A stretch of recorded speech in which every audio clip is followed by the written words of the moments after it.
John.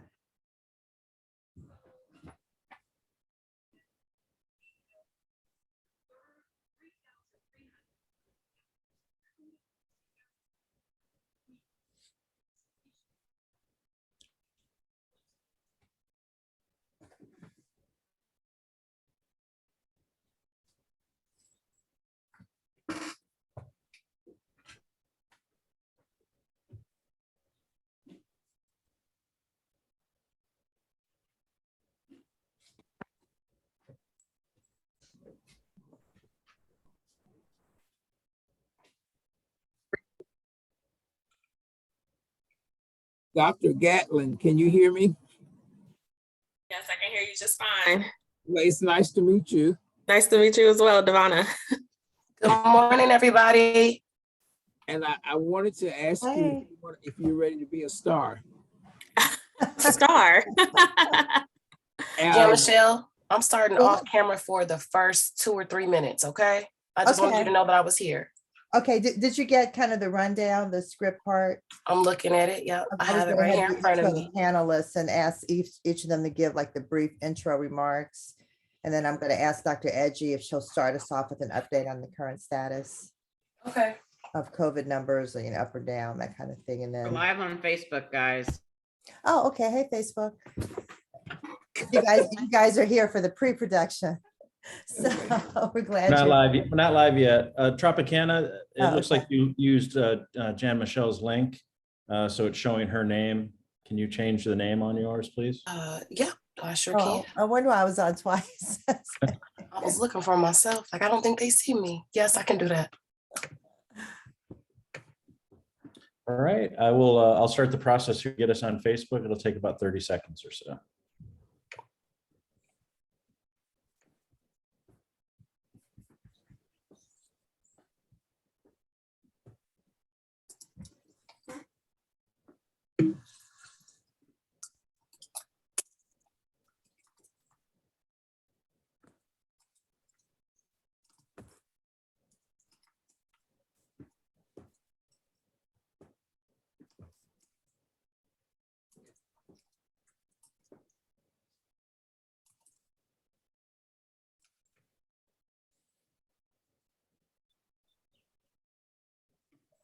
And we're live on Facebook. Welcome everyone to the COVID-19 communityresources.com town hall meeting powered by the Center for Closing the Health Gap. Your moderators today will be superstar Tropicana from The Wiz, and I'm Vice Mayor Jan Michelle Lemon-Kearney. So we've been dealing with COVID for almost 2 years now. It's still here, and now we've even heard about a new variant. Meanwhile, the rules keep changing. Do we mask up and social distance, or can we just relax? Do we need another booster after that first booster? Where are we going from here? Before I introduce our panelists, we always have to thank our tech team, John Reichel and Lauren Hardin. And I'd like to remind you that we are being taped so that we can replay this episode later. Now, if you're on Zoom or Facebook, feel free to go right ahead and start entering your questions. If you're on YouTube, just sit back, relax, and listen in. Okay, so I'm going to turn it over to Tropicana to introduce our stellar panelists today. Thank you so much, Jan Michelle. First, I have to tell you, thank you. It's so good to see you. It's been a minute. Dr. Lou Edje is our first guest. Dr. Lou Edje, would you like to introduce yourself? Absolutely. Thank you for having me. I'm glad that we're still having these conversations because we are not out of the woods just yet. I'm Lou Edje. I'm the Associate Dean of Graduate Medical Education. So I help train residents who come out of medical school at the University of Cincinnati College of Medicine. I'm a family physician. I'm also in the Moderna trial, and this is Moderna trial day number 561. Thank you, Dr. Lou Edje. We also have Dr. Roosevelt Walker. He is an obstetrician as well as a gynecologist and the past president of the Cincinnati Medical Association. Good morning, Dr. Walker. Good morning, Tropicana, and good morning to everyone. I am Dr. Roosevelt Walker, and I am the Associate Program Director at TriHealth in the Department of Obstetrics and Gynecology in the residency training program. And I also train train residents to become obstetrician gynecologists and go out into the world and deliver beautiful babies. Thank you for inviting me. Thank you for joining us. We have also with us Yolanda Olverson. Is she here with us? I think she's joining us a little bit later, Tropicana. Okay. Dr. Gatlin, good morning. How are you? And thank you for joining us. Hey, good morning. I'm so happy to be here amongst everyone that's here today. I am Dr. DeVonna Gatlin, Ph.D. chemist, product development chemist, and I'm here really looking from the perspective of an expecting mom. I'm a first-time mom. I am just entering my 3rd trimester, so it's all new. So I expect to learn things and really get my perspective from my science background, but as well as being a pregnant mom. So thank you so much for joining us, and congratulations. Yes, that's very exciting. Thank you. Thank you so much. So, we have a lot of folks who have questions. So let me just remind everybody, if you're on Zoom or Facebook, you can enter your questions and comments right now. We'd love to know your name, but if you want to be anonymous, that's certainly fine. It's okay. Let's start with Dr. Edje. Dr. Edje, can you just start us off with an update on our current status? Are the COVID numbers up or down? And tell us a little bit about this new variant that we're hearing about. So we have a couple of different perspectives to look at. So in the hospital, we get our hospital numbers at UC Health regularly, and the number of patients who are COVID positive are going down. And so we have actually had places that are not directly patient facing, we don't have to wear masks anymore. So for example, in labs and classrooms, things like that, if you're in front of a patient, you still do need to go ahead and wear a mask. As we know, Omicron actually has a number of different variants within that family. And the BA2 is the one that we're concerned about, not only just here in the United States, but surging in other countries. Of course, some countries like Japan are back on lockdown, for example. So Japan is on lockdown, and we talked a little bit before we started. New York is seeing a big surge too. So are we expecting numbers to go up here? I was at Christ Hospital several days ago, and they hardly had, they just had a few COVID patients. And so that was really encouraging. But the evidence does show that we are having, anytime that we have a rollback in some of our protections, we do have increases. I think the other thing that's important to look at is which state are you in and which level of vaccination you have across the state. So for example, Ohio is number 36 as far as the states go, as far as the most vaccinated, with DC being at the top. DC has 92.86% of their population fully vaccinated. So if I'm going into DC, I'm going to be less concerned about issues than, for example, here in Ohio, where again, we're the 36th state for being fully vaccinated. That doesn't sound good. So what percentage of people are vaccinated here?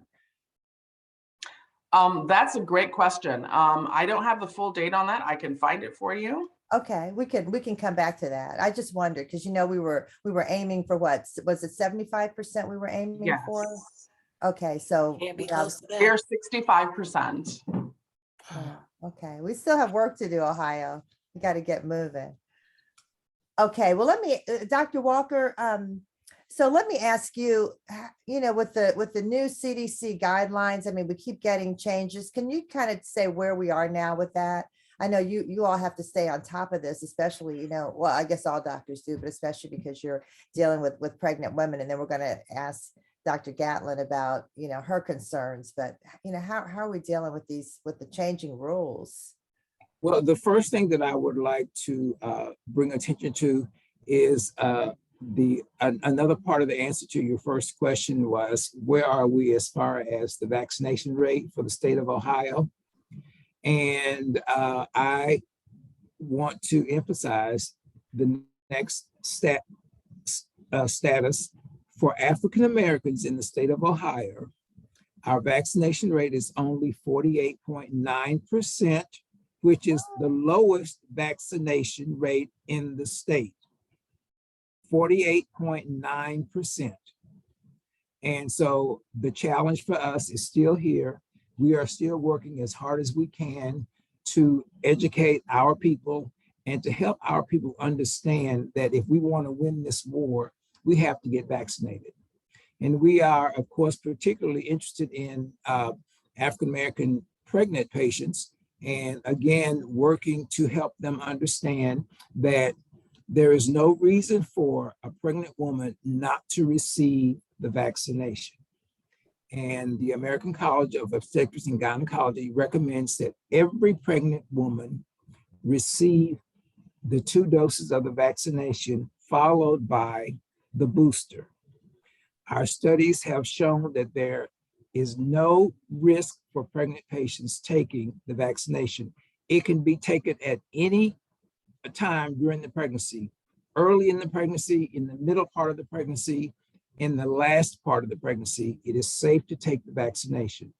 The vaccination does not increase the risk of having a miscarriage. It does not increase the risk of having preterm labor and a preterm birth. It does not increase the risk of the baby having a birth defect. It does not interfere with the way that the baby grows. It does not put the pregnancy at any risk for having a baby that's small for its gestational age. Okay, well, that's It's encouraging. also safe for women who are breastfeeding to take the vaccination. I want to cover all bases. Yeah, I see. Thank you. Okay, well, let me ask someone who's really pregnant. Dr. Gatlin, what has been your experience? How did you, like, are you vaccinated? When did you get vaccinated? How did you decide either way? So I was vaccinated prior to getting pregnant. So I have the Moderna, the 2-dose shot. And then after getting pregnant, it was about time for the booster. And so my whole big thing prior to getting pregnant was always, how do I reduce the risk for the people around me, for myself, and then of course for my unborn child. And reading from the CDC, and then of course with my science background, knowing how things actually work, and really trying to be a voice for people that may not understand why it's really good to get a vaccine and to reduce those risks. So it was really about, how do I reduce those risks on top of, or that added protection? So being pregnant, the symptoms that I had prior to being pregnant were the same or minimal, but I was really trying to figure out the best route to protect my child, really. Like, you kind of go to protection mode. Like, how do I do this? And so it was really looking at that, and then looking at some of the research, as Dr. Walker was talking about, antibodies being transferred to babies to protect them even more. And as well as, I try to do a lot of research. I'm a researcher at heart, but really, really trying to be a voice on top of all of those things. So it really was reducing risk of getting ill and sick. I'm gonna say that I was very much scared to be around anyone, even now, right? And so I'm like, okay, are you vaccinated, or did you get tested? Just to protect myself and my unborn child and my household as well. I have a 2-part question for Dr. Walker. Dr. Walker, I'm interested to know, with her having a newborn baby, will that be the new norm, that when we have our babies, that first round of immunizations that they have, will COVID now become a part of that cycle of immunizations that the kids have to get when they're first born? And also, what are the risks of, well, no, just answer that question first. Well, currently the recommendation for vaccinating children is at the age of 5 or above.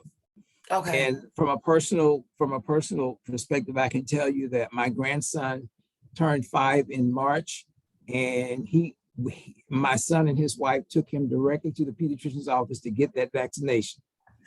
Same thing. So we believe in it. Yes, sir. And we have the daughter of one of our close friends is a pediatrician. So we called her and said, what do you recommend? She said, my son just got it. And that was all we needed to know.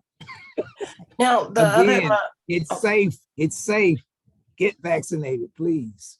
And it is. I have my son vaccinated as well. As soon as they said that it was time to go get vaccinated, I was waiting for the doctors at the doctor's office.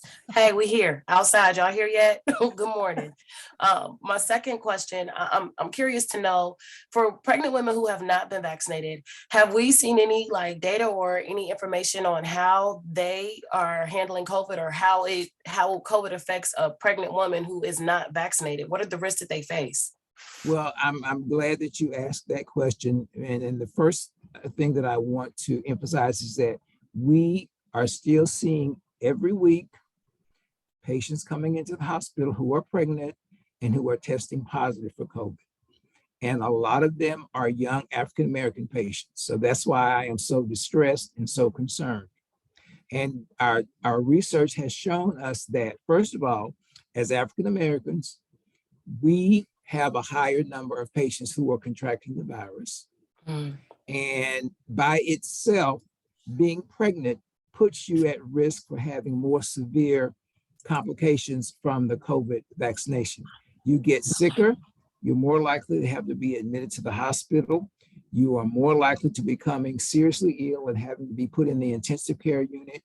You are more likely to have to be put on a ventilator or a breathing machine to help you breathe, because your lungs are so severely affected by the vaccine, by the infection.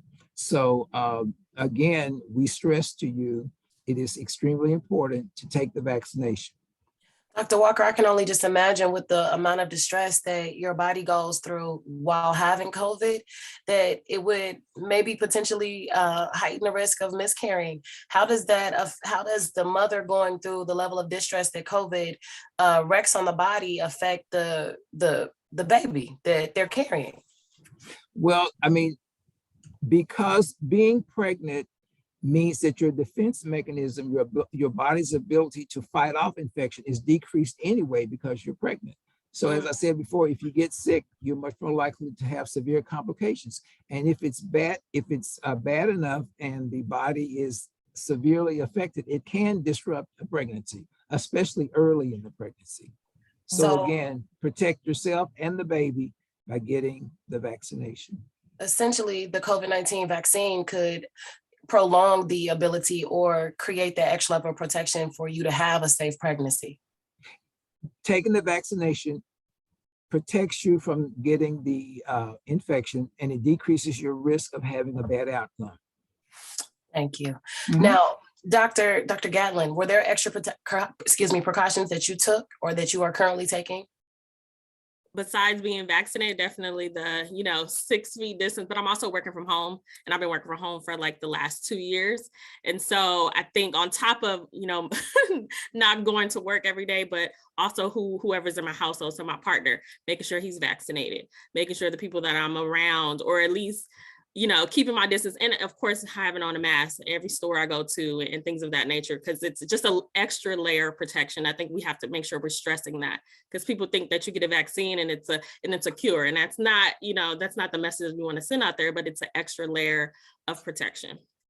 And speaking of layers of protection, I think as we move, and we're watching Pfizer and Moderna ask for a fourth dose or a second booster, that the protection from having just the first booster is 91% protection against being hospitalized or having severe disease. But after 4 months, we found that protection goes down into the 78% protection from severe disease and hospitalization. So that's why back on the 15th of March, Pfizer asked the FDA for an emergency use authorization for an additional fourth dose or a second booster. So that's probably something that's going to be coming down the pike. So as we're trying to keep up with, being protected, that will be one thing that's probably coming down the pike for us as well.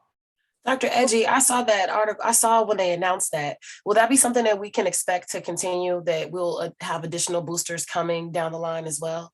It's very possible. And, again, I mentioned, how long I'm in the trial. I'm still in the trial currently because we're really trying to determine what is the long-term lasting effect of, antibodies that are being produced, specifically neutralizing antibodies that are being produced after you've had vaccines. So I got the booster. They're measuring on a periodic basis how far down my antibodies are going. I suspect we will probably have boosters that are probably annually down the line. Thank And you. right now it's, we were saying every 6 months, but it sounds like we're down to 4 months. So we'll find out soon about that, whether we need to get back sooner. So let me ask both of you, Dr. Edje and Dr. Walker, your advice to people, because we've talked about, vaccinations, that's definitely in there. Do we mask or not mask? And is it different if you're pregnant or not? Do we go to events? Can we go out to restaurants? Can we go out to, can we go out shopping? What should we do and not do right now? Yeah, from my standpoint, if I'm going grocery shopping, I'm wearing my mask. I mean, there's a crowd right in there. There are all kinds of things going on, people that you don't know, et cetera. As far as the hospitals, I think the hospitals are sort of the strictest places, and our hospital system has said, cafeteria is the only place that you have to wear a mask, apart from the places where you're in front of a patient. So in classrooms and labs, we actually don't have to mask in UC Health. But if we're in front of a patient, or if we are in the cafeteria, we have to mask. And so the other thing I was just mentioning is that things are starting to open up as far as in-person conferences. So depending upon the state that my conference is in, if it's a highly vaccinated state, I'm going to be there. If it's not, I'm going to see if there's a hybrid option for me to virtually log in. And Dr. Walker, are you giving your pregnant patients any other advice? Is there any extra advice? I am still advising people to use all of the precautions, especially if you're pregnant, because as I said before, being pregnant by itself puts you at a higher risk of contracting the infection. And I still think that we need to use all precautions because everybody hasn't been vaccinated. And unless you know that the people you're going to be around have been vaccinated, and still only in small groups, would I not remove the mask. I'm in a high risk category, so I'm still following all the precautions. The mask has become second nature for me. I don't know. Sometimes I forget that I'm even wearing it because it's on all the time. Right. So I definitely think that if you are in a high risk category, then you need to continue to follow all the precautions because we're not out of this battle yet. Let me ask Dr. I'm sorry, Charles. Let me just ask Dr. Gatlin on the same subject. What information do you wish you had or that you could ask the doctors now in terms of, your pregnancy with COVID and making this decision to get vaccinated? Was there any information that you said, I wish I could ask a doctor about, A, B, or C? Like, what information are we not getting? I would say I was blessed enough to have an OB that really pushed the vaccine, and that's why I'm here today. So I'm really appreciative of that. But I think the information that you see on CDC is like, who do you trust? And I think that goes across the board, no matter if you're pregnant or not, but also what are the risks, right? There's still more data. You hear all the time, like we need more evidence or we need more data, but it's really how do you get that information? And maybe it's us asking more questions. Maybe it's more forums like this where people can actually get the information from, people that look like us also. So I think it's that what I feel like I was a person that was lucky and blessed enough to have somebody to tell me those things, but also seeking those things. So doing research online, also talking to maybe other people within the community. Yeah, and I thought it was confusing because the CDC guidelines keep changing. Dr. Edje, I don't know if you can speak to that, but we look up, the rules are different. So it's just hard to keep up. Yeah, I think, the CDC has some challenges. Science and policy are two separate things that sometimes don't always go together. And then you've got, the business leaders who, do not want to have shutdowns and things like that. There's so many different components to this. Our job is really to try and follow the science as best we can. And we have really just seen a downtrend in the folks who are being admitted to the hospital. But as Dr. Walker mentioned, we as a community are really under vaccinated, and we still need to push because we're still disproportionately affected by COVID.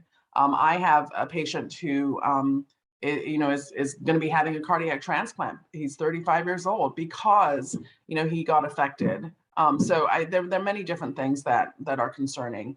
But like I said, moving forward, I think we can continue to advocate for vaccines and continue to have some of these forums where questions can be answered. Absolutely. Thank you, Dr. Edje. Our other guest has joined us. Hello, Ms. Olverson. How are you today? Hi, how are you all? We are doing well. Thank you for joining us. We'd love to ask you a couple of questions.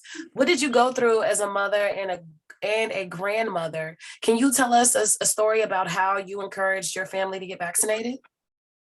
Well, once they seen that I was doing it, everybody was on board because they figure if mom's doing it, we all have to do it. But we were all collectively talking about it too. Even the teenagers, they were like, Nana, we have to get this done because it's going to save our life. I said, exactly. And I explained to them as a baby when you were getting your vaccinations, this is the same thing.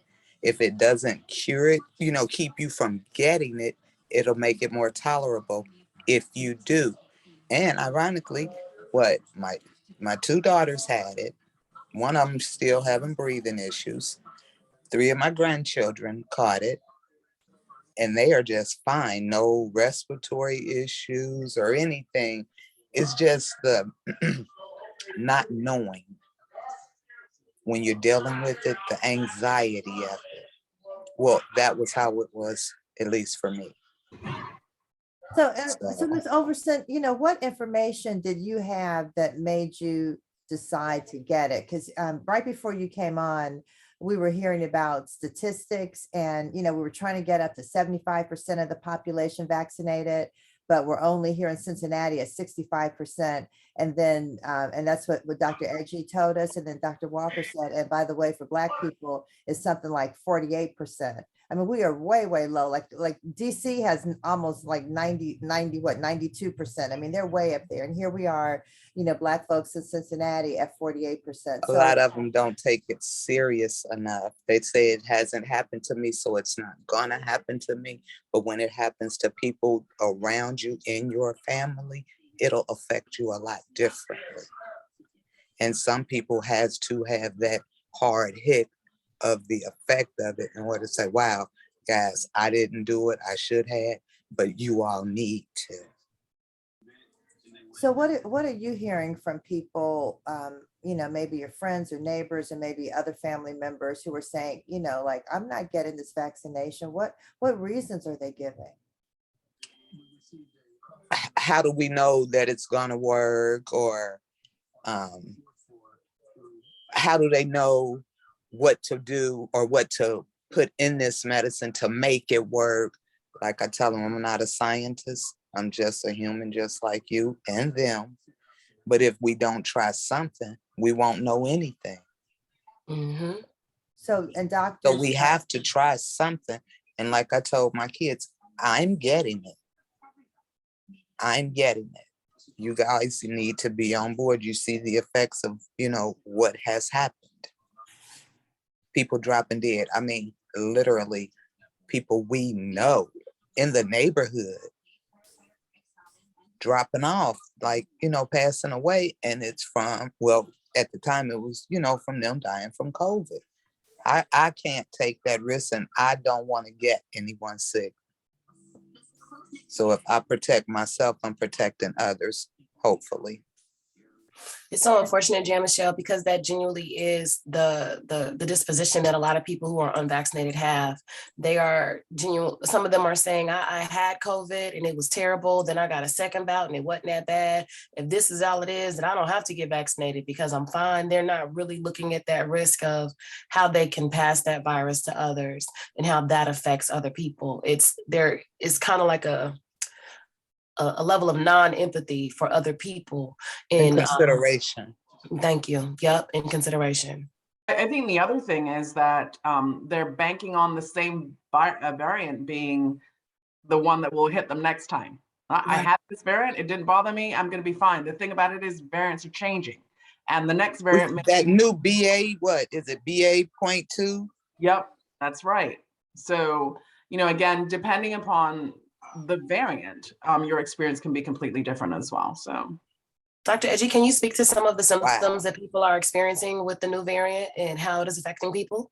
So it's not going to have some of the same things that we thought about in the beginning. You know, when we had the British variant, quote, the B117, people had problems with taste and smell and things like that. We're not seeing that at all. Certainly, we're not having folks stay in the hospital as much. We're still having fatigue. We're still having the mental fog. So, you know, the memory issues with some folks, and we're still having myalgia. So the body aches as part of that as well. So, but less problems with taste and smell.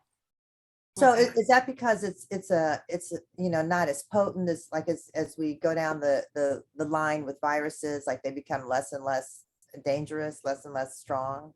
No, we can't assume that if the longer we have a variant out, the less potent it's going to be. It's just a different variant is all. Well, if we're not experiencing the taste and the smell part, then how do we identify when we have COVID? What are those symptoms to look for? Again, unexplained fatigue, unexplained body aches, memory issues as well, not just even in long COVID, but in the short term as well. Dr. Roosevelt, did you have anything that you're seeing in your pregnant women that are different symptom-wise with the BA2? No, the initial symptoms are about the same. The symptoms that make you think I probably should be tested because I might have COVID. So they're about the same. And that's easy to confuse if you already are just a mom. That unexplained fatigue and memory loss, you need to go get tested every day if you're not vaccinated. Yep. And that's why it's so exactly. important to be tested, because the symptoms are the same and you really can't know until you're tested for a specific disease. Because it could very well be the flu, but it might be COVID also. And the only way to make sure is to be tested. Right. Your kids aren't bad, you got COVID. Yeah. And one thing we do know is that if you have a child who is 4 years or younger in your household, your likelihood of getting COVID is very high. So that's just one thing to note. And this was Dr. Fichtenbaum, who is the one of the principal investigators for the Moderna trial here at Cincinnati, gave a grand rounds a couple of days ago for family medicine, you know, our department. And that was one thing he mentioned. I think it was very compelling. So, you know, if you have a 4-year-old who's got COVID and you are getting any symptoms of anything that could be a cold or anything else that you're thinking, go ahead and get checked because you may have COVID. Now, why is that? Why is it if you have younger kids, you have a higher chance of? That's a very good question. We've really not been able to answer that. Is it a different strain maybe? Are they getting something different than everyone else? Or no? Because they can't get vaccinated and they're still going to preschool and daycare. And everybody know the kids are disgusting. Respectfully, I love mine, but they're dirty. Right. If you don't like runny noses and all that. Yeah, you are exposed to all of that. And all the mothers all are laughing because y'all know it's the truth. Those kids carry a different level of germs. You better know it. Yes. Walking snot. Exactly. Olverson says, yeah, mother and grandmother. So yeah, that's so, you know, like back to the barriers. What, you know, doctors and everybody, you know, what are we going to do about this? You know, we can't get folks vaccinated. What are we going to do? Or what can we do? I'm sick of wearing masks, you know, all the social distancing, you know, like, you know, Dr. Gatlin over there is pregnant. She's kind of looks like you're sheltering in place at home as much as possible. You know, this is crazy. Like, what are we going to do here? What could get Dr. us? Edje, Dr. Walker, Yolanda, Olverson, anybody. I wish that I knew the answer to that. For you. It's because it's very frustrating to me also. Yeah. And somehow we just have to keep talking about it and showing the evidence and somehow developing rapport and instill trust so that the patients will realize that we're doing what we know is the best for them, and hopefully they will eventually come to that realization. I still like to emphasize the fact that Dr. Kizzmekia Corbett, who is an African-American scientist, was one of the 4 people who developed the vaccination for COVID. And she is just an extraordinary young woman. She's only 36 years old. And she has left her mark in history at the age of 36, because she was one of the 4 people who developed the vaccination. And as I say to people all the time, can you trust anybody more than your mother? I mean, you know, we know that she has our best interests. And why would she want to develop something that was going to hurt us? To harm us, right on. Well, so, and also Kaiser Family Foundation Vaccine Monitor, which looks at people's ideas about trust and their thoughts about the vaccine. The most recent Vaccine Monitor showed that trust is highest with your physicians. So I think it's imperative for physicians to actually initiate the discussion with their patients. We know we see patients. I saw 21 patients on Monday, initiating that discussion, not assuming that the patient's gotten vaccinated or that they've had all their answers, their questions answered. What we do know that has stayed pretty stable is that those who say they definitely will not get vaccinated, that has not changed from the beginning of the pandemic to February 2022. All right. That has not changed, and it's hovered around 15 to 16% of the population say they will absolutely never get it. Those who were hesitant have become vaccinated in a much higher rate. But those guys have been very, very steady. So again, I think it's imperative that physicians ask the questions because patients trust their physicians. That is something that we do know. Another big point that Dr. Corbett made in an interview that I just saw, she said, you know, we need to listen to the patients. Yes. And let them explain themselves to us and let them tell us why they're hesitant. And then hopefully we can start a dialogue and enlighten them and help them to overcome whatever doubt that they have in the effectiveness of the vaccination and the safety of the vaccination. Okay, that's a really good point. We need to find out why people are so afraid or just making that decision. And, you know, my guess is that they're getting a lot of misinformation still. There's still a lot of misinformation out there. You see it all over social media. People talk about, you know, somebody died and they were vaccinated and they don't realize they died from something that has nothing to do with COVID.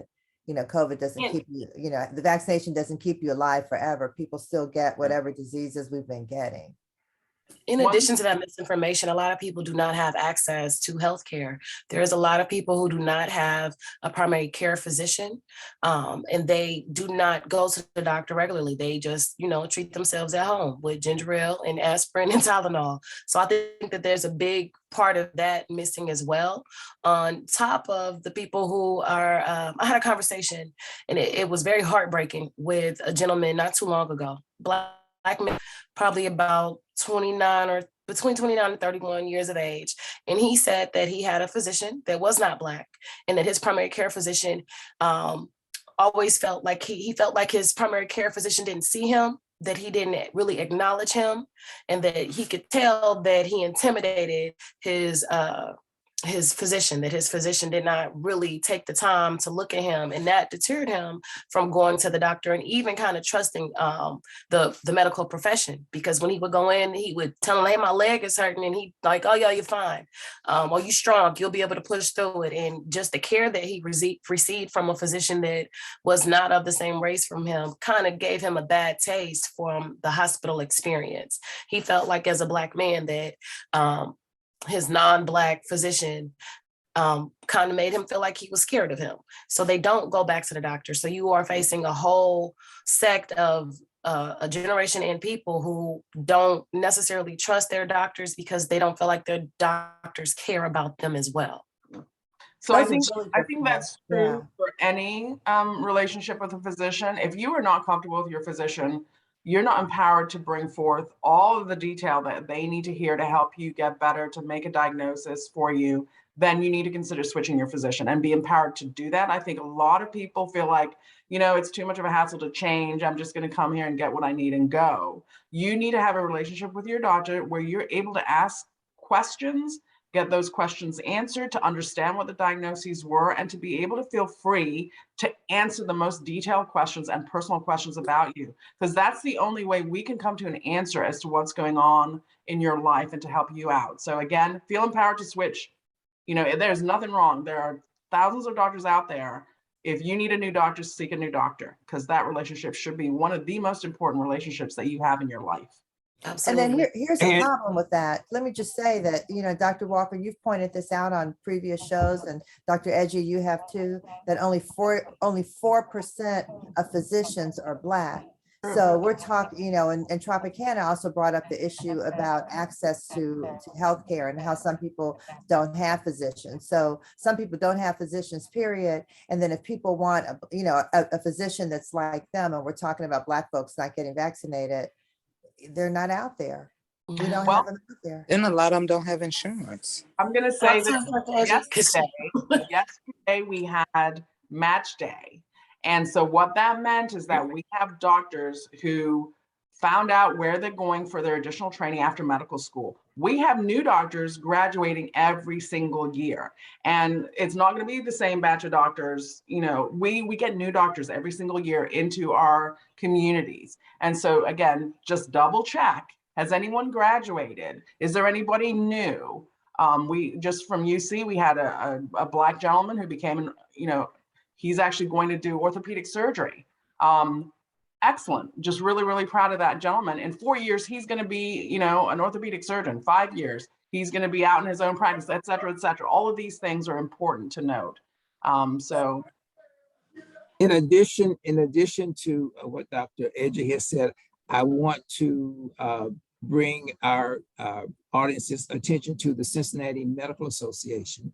The Cincinnati Medical Association is the professional organization that represents the African American and underrepresented minority physicians who practice in the greater Cincinnati area. And sometimes I think of us African American physicians as kind of a well-kept secret in Cincinnati, because the Cincinnati Medical Association was established in 1925. And even though our numbers are small, we are still here and we want to see you. And if you do not have a physician, if you do not like the person, if you don't feel comfortable with the physician who is taking care of you now, come to us.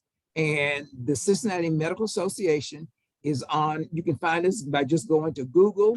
We are on the webpage for the Center for Closing the Health Gap in Greater Cincinnati. We have physicians in every hospital in the city who belong to the Cincinnati Medical Association. So all you have to do is find us. And if you can't find a physician that you want to see, if you contact one of us, we should be able to help you find somebody that will provide the kind of care to you that you want. So don't forget, we're here. You may have to look for us, but we are here and we're waiting for you. And we do everything that we can by participating in programs like this and working with the Center for Closing the Health Gap to make sure that the community knows that we are here. That's fantastic. And Thank also you. people should know who don't have physicians, and our former health commissioner, Dr. Melba Moore, would say this all the time. If you don't have a primary care physician already, come to one of the Cincinnati Health Department clinics. I think there are 6 of them. Renee Mahaffey-Harris will correct me once she gets on at the end. But my understanding is that there are 6 health clinics across the city, and that is your primary care physician if you don't have one. And, those are free clinics. And they're really good physicians, the dental care and medical care. And so I think people aren't realizing that you have a primary care physician. They're there waiting for you, as well as the Cincinnati Medical Association. And in addition to that, just understanding that passed down mentality of you can live with the pain is not something that you have to believe or tolerate. A lot of us, I can't for your family, but the majority of the family that I come from, a lot of the people that I know have learned to just live with a level of discomfort that could be curable because you just felt like it was something you had to do or you just took on. I got a pain in my leg. I've had a pain in my leg for 10 years. Why didn't you go to the doctor? Oh, because it's small. That's not a big deal. When truly you go and see somebody and live without pain and live without discomfort, and that a doctor is not a bad thing. It doesn't mean there's something wrong with you. It means that you got a pain that is fixable, that they can help you with. So just kind of really trying to empower our community to not live uncomfortably. We don't have to. That's right. Yeah, that mistrust, I was looking, at the Center for Closing the Health Gap. They just did what their Wave 2 research about increased mistrust of politicians and health organizations in the government. So that's something that maybe Renee can speak to us about at the end of the program, because some people are just saying, I'm afraid to go to the doctor, or I just don't trust the doctor, I'm not going. And so, like, Tropicana said, folks are living with pain, whatever's causing the pain is just getting worse, and you're not getting it treated. So that's, delaying medical treatment is not a good idea. Absolutely. Ms. Olverson, is there anything that you're seeing in your community? Have you seen a difference in the amount of people who are getting vaccinated with your neighbors and the people in the city? Have you seen anything different? A lot of people in my community has been vaccinated. Yay. A lot of them, yes. I was shocked because we had a town meeting, and a lot of people came out and we was talking about it. And I know at least 95% of the people that came to the meeting, they were vaccinated. So that's because where I live, it's not that big. Lincoln Heights is not that big at all. So for a lot, hey, it's working. So now we just got to get the rest of the people vaccinated, and we'll be at least our little village vaccinated. Do you think that it's the word of mouth? Do you think it's the people saying you're vaccinated and sharing your experience, that is more helpful? I truly do. I truly do. Somebody that they know and trust, that they see every day in their neighborhood, talking about it to them. Yes, it's different when Joe Schmo come into the neighborhood trying to say something to him versus my neighbor next door. She said she did. She feel this way. ... I'm gonna go ahead and get that done. You know what I'm saying? Yes, I don't know. That makes so much sense. Yeah. To Ms. Olverson, I would like to say, I think one of the greatest assets you have is the Lincoln Heights Health Center. Yes, it's accessible to everyone. You can walk there from anywhere in Lincoln Heights. And I worked there when I first came to Cincinnati. So, and I know the people there. And again, what you all have is trust and an authority that has been with you all your lives. And you trust them, and you know that they're going to be doing the best that they can for you. Yes.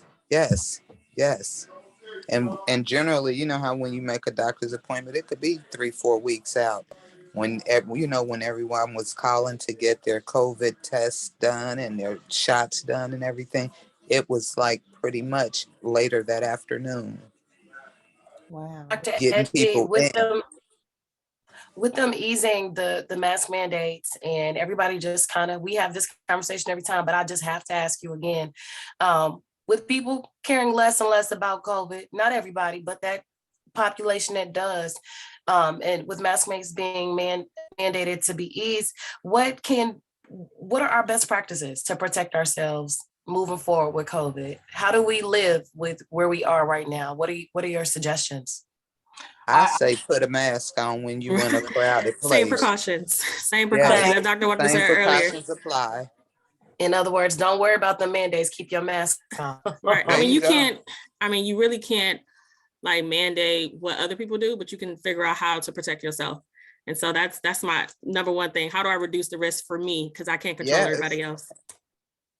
Yeah, I think one thing that is really important is to just make sure that you are always prepared as well. So keep an extra mask in your purse. If somebody's coughing around you, hand them a clean old mask. I think just having things handy, just being prepared. There are certain establishments that you'll go into that will require you to wear masks anyway. So keep those handy. I think some of the precautions that were great that we put into place were hand washing. We hear social distancing and masking and vaccinate, but we don't hear a lot of the hand washing anymore. Beginning of the pandemic, that was a big thing. It's still something that's really important. And so getting kids in the habit of, doing the hand washing for 20 seconds. Those things are things that are really, really important. They're a challenge. People think they've done it. But just go ahead and do that. I think also carrying hand sanitizer around with you is important. I'll tell you, when I go into the grocery store, I love Kroger, and I'm going to say Kroger. I know, product placement. I'm going to say Kroger because they always have wipes at the entrance. And I do. I wipe my, the handle of my cart every single time. anything I can do to decrease the chance of having problems in a place that is potentially very crowded with people that you're not really sure what their vaccine status is, I say go ahead and protect yourself. Dr. Edje, I'm gonna send you a bill for this water bill in my house because that 20-second hand washing, that boy will sing a whole 5-minute song in there while he's washing his hands. But you know what? It's cheaper than a hospitalization. Absolutely. One thing I would like y'all to do is also speak to parents with kids. As the elementary schools and school systems are also easing mask mandates, my son still has to wear a mask, and that has just become a part of his. Don't think that it's not acceptable for you. You're going to wear it like it's your face. But for the rest of them, there are still a lot of kids who parents aren't getting vaccinated, so the kids aren't. You just kind of speak to them for parents with kids and what they should do or best practices with their kids with the mask mandates in class. Honestly, again, it's about empowerment from my standpoint.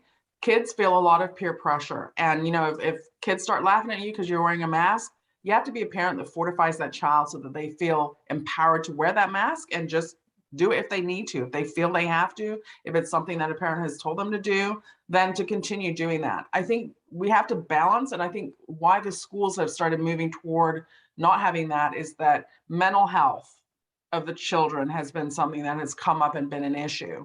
Again, we do need to still empower our kids if they feel uncomfortable without a mask to go ahead and be empowered to wear one.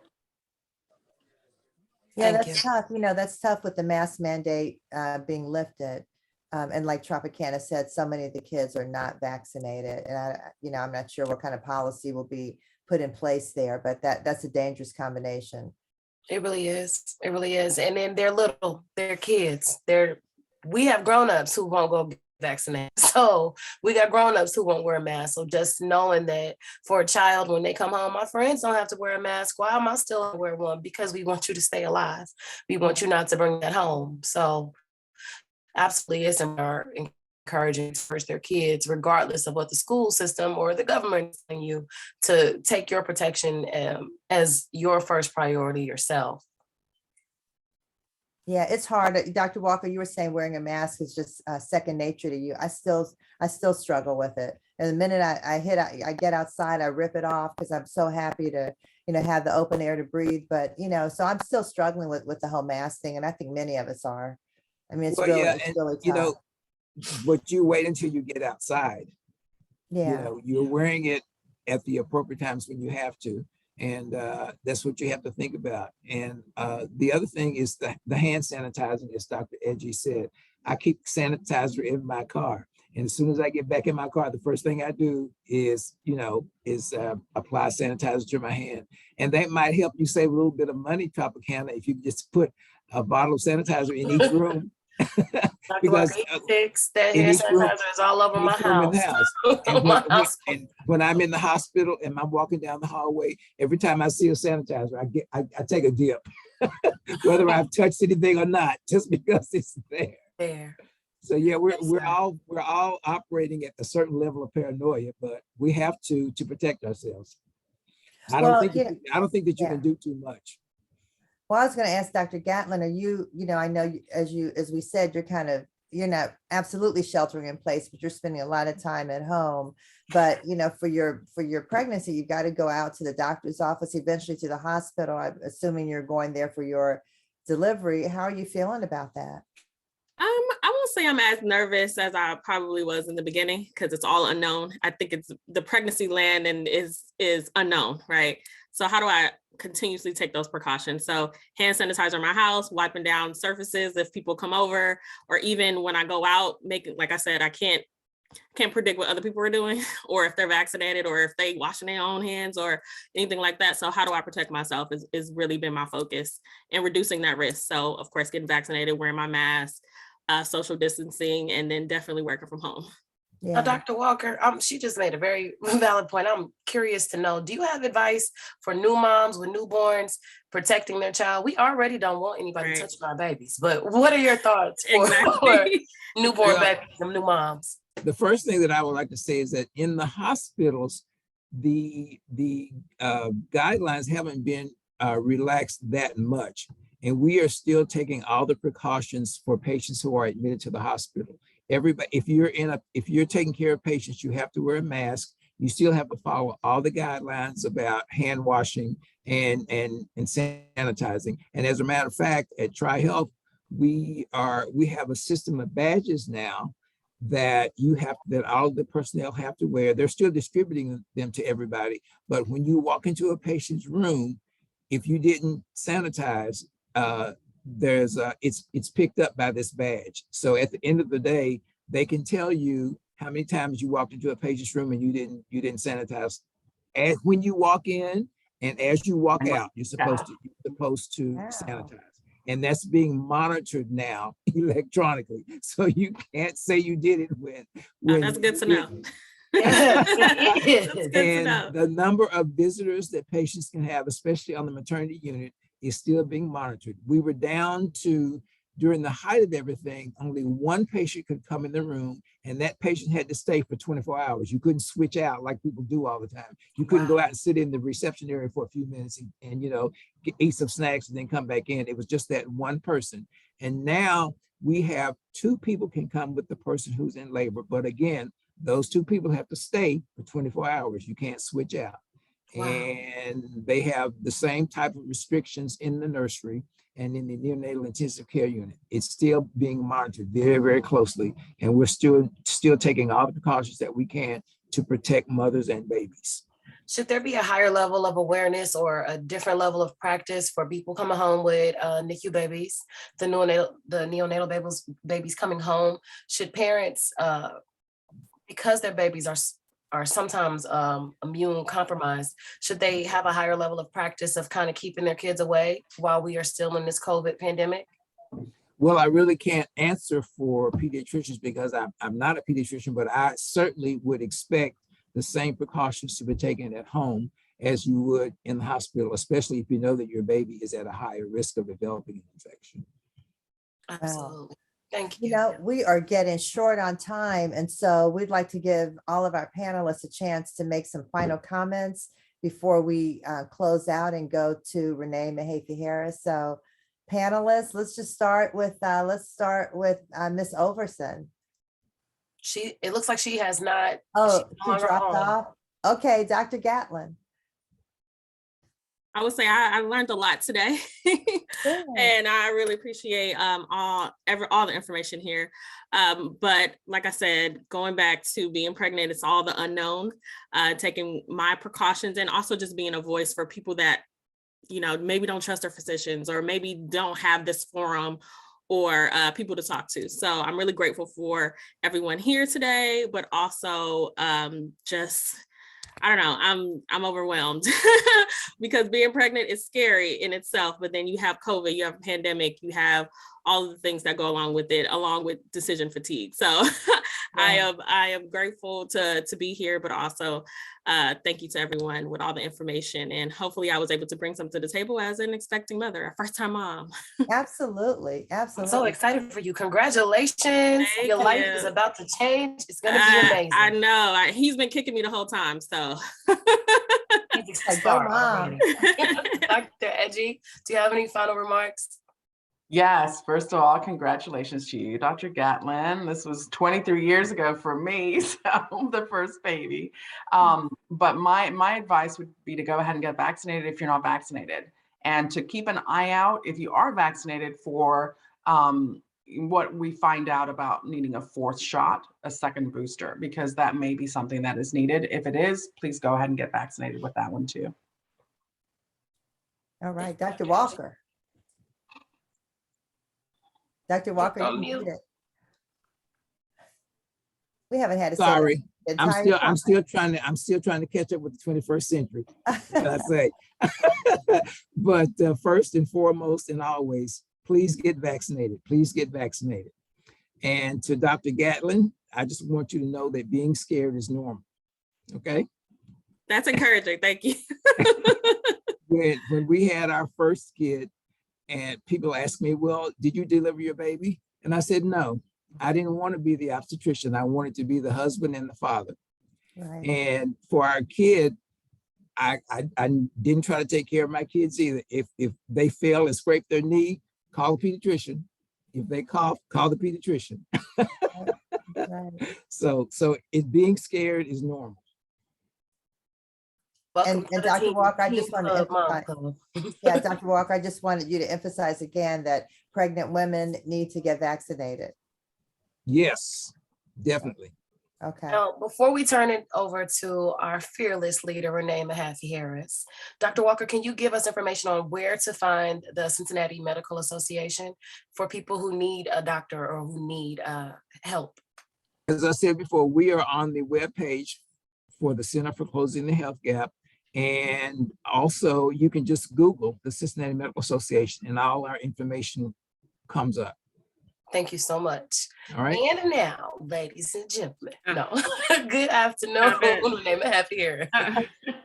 Well, first of all, I want to thank everyone for joining us today. Dr. Gatlin, Ms. Olverson, Dr. Walker, and Dr. Edje, and of course, Tropicana and Vice Mayor Kearney. This has been an incredible conversation. And I think the point is that we have to keep talking. I think one of the challenges that we are facing, that we're all facing, is that what we see on TV, what we hear in the news tells us that masks are gone, mandates are gone, and there's this sense of like, hey, we're back to where we were. Well, we're not. We know that we're not. And I think I've been on a couple of panels, and what's been interesting is, all we can do is say, stay informed, make the informed decision for you. As Dr. Gatlin said, we can't control other people, but you can control yourself and the family and household that you live in. Our city health departments are providing vaccine and testing at 3 partner sites. I just want to say them and then tell you where you can find them. So the Urban League of Greater Cincinnati, Corinthian Baptist Church, New Prospect Baptist Church, and Truth and Destiny Church are all providing both vaccine and testing on a weekly basis. You can visit COVID-19communityresources.com to get that list and the time. Cincinnati Health Department on Barnett is open from 9 to 4, and vaccine and booster and testing can happen there as well. We're going to keep sharing ways in which you can get vaccinated as well as tested so that people have that information. Also, at the Closing the Health Gap, we have test kits. You can call 513-585-9879 or visit our website and say, hey, I'd like a test kit. In addition to the fact that you can get a test kit from the government. We just need to continue talking to one another. This conversation on trust is real.